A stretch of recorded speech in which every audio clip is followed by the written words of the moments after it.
Hi there, mid laner. How you doing, man? Good. How about you? I'm actually really good, thank you. How are you, Jet? I'm doing pretty good. We're just ping-ponging the interviews back and forth, and Right. it's nice to talk to High now because we get to talk about the Battle of the Atlantic game to salvage it all for North America if you guys win.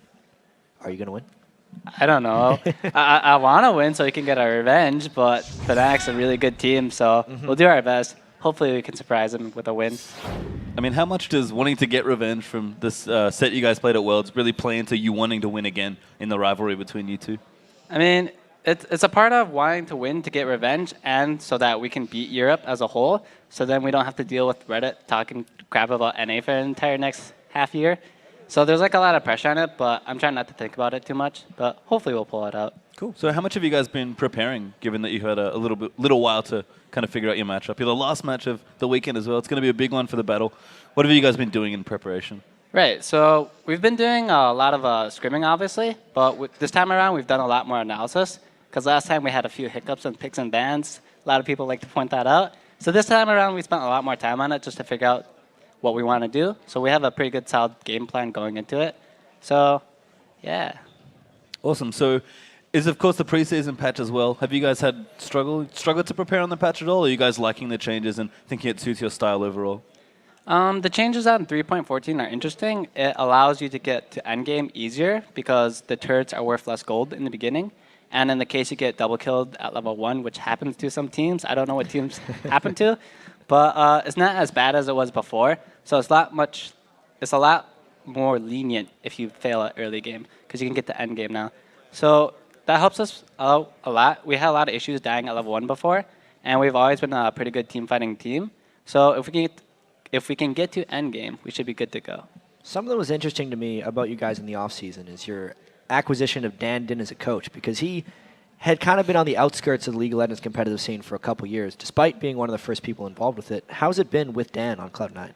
Right, so even though Dan has a title of a coach, he isn't necessarily the coach. He's more of like a life coach in the sense he makes sure we're healthy, we're not slacking off on our duties and our job. So he doesn't necessarily tell us how to play the game, kind of like how Alex Penn did. He was our analyst, gave us a lot of information. That's not really Dan's role. He kind of just makes sure we're healthy people, our mentality is in a good state, and that we're just doing what we should be doing. So with the addition of him, he's like a new mom, and I like him. What's he done for you guys so far as life tips and living healthier? He's driven us around a lot. That's really nice. He's brought us food. He helps us buy stuff. And healthy food? Kind of. Sometimes. As healthy as a gamer can get, I guess. But yeah, he just does a lot for us. He drives us around a lot. He did laundry for all of us one day. Wow. That was really awesome. We just gave him like 5 piles of laundry, just did it all, came back. It was all folded. Well, it wasn't folded, but it is nice enough. So yeah. So have you guys been using all this extra practice time, given that you don't have to do dishes or laundry anymore? Has that helped you kind of streamline the schedule for practicing? He doesn't do the dishes because he doesn't live with us. Okay. We have a Home Joy, our cleaning service people that do that a lot for us, so that's helpful. But our daily living schedule is more or less the same as it was before. So, cool. So I guess with all that, tomorrow's matchup versus Fnatic, how are you guys feeling in terms of picks and bans? Because one of the things that I know a lot of people have pointed out about your team is champion pools, and some stuff has changed from from the preseason patch in Season 3.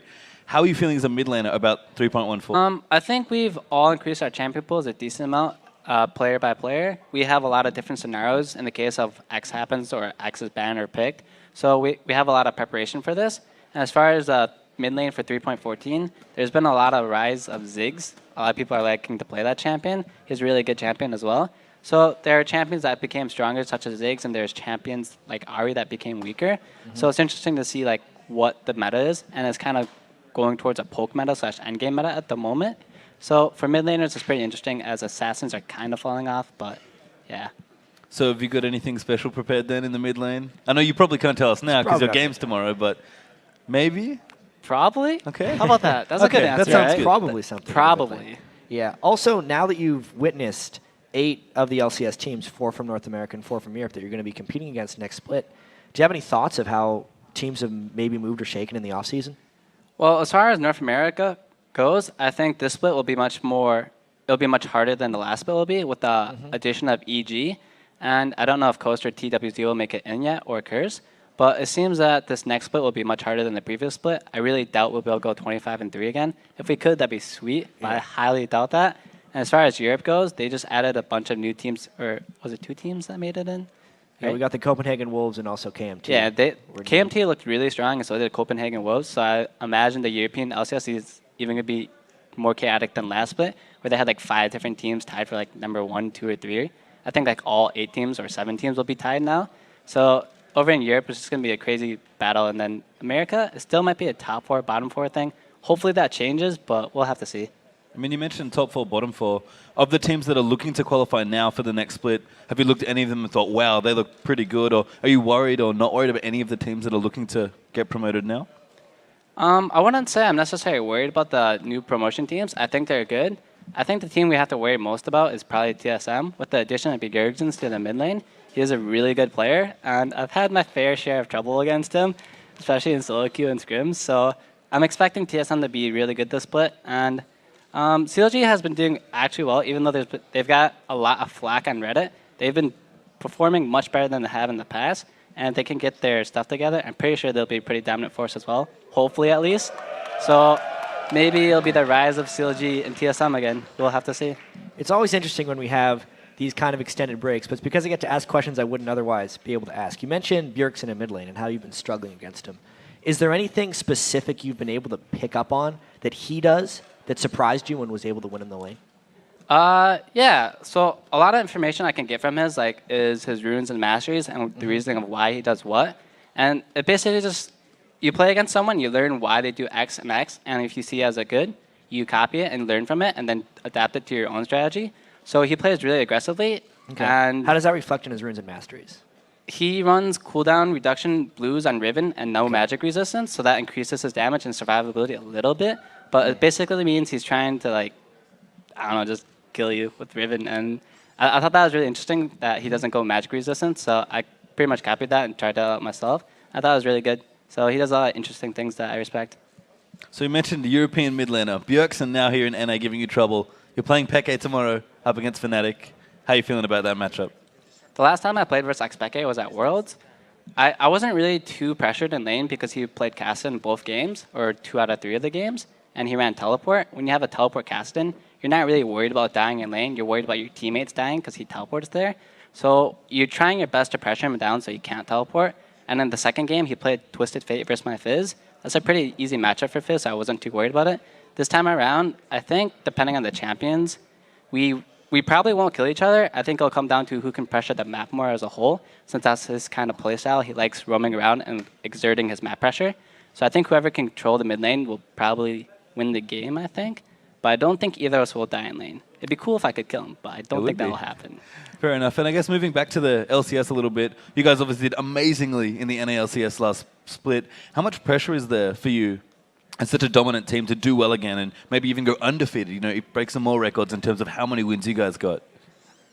While it would be really cool to go undefeated, like 28-0, I think that's near impossible with this next split coming up. As far as pressure to succeeding to do what we did last split, I don't think that's really a big deal. I think as long as we perform at the best we can, we'll be satisfied with that. As far as what the fans want, they'll understand and still root for us even if we don't do as well. So we just have to play our best and be happy with how we do, basically. So. Yeah, and it's really tricky for you guys because you had so many expectations leading into Worlds. And honestly, the one kind of big showing you guys have had since then was at IEM Cologne, where you also struggled against a European team. Is there a mindset shift that you guys have to go through in order to compete in these events against the European teams? Because it's kind of 0-2 right now. Right. So since we joined LCS, really, we've had a lot of hype for our team. Mm-hmm. That can be a good and a bad thing, depending on how the team uses it. I try my best not to let it get to me, like the hype from the fans and the hype from whatever.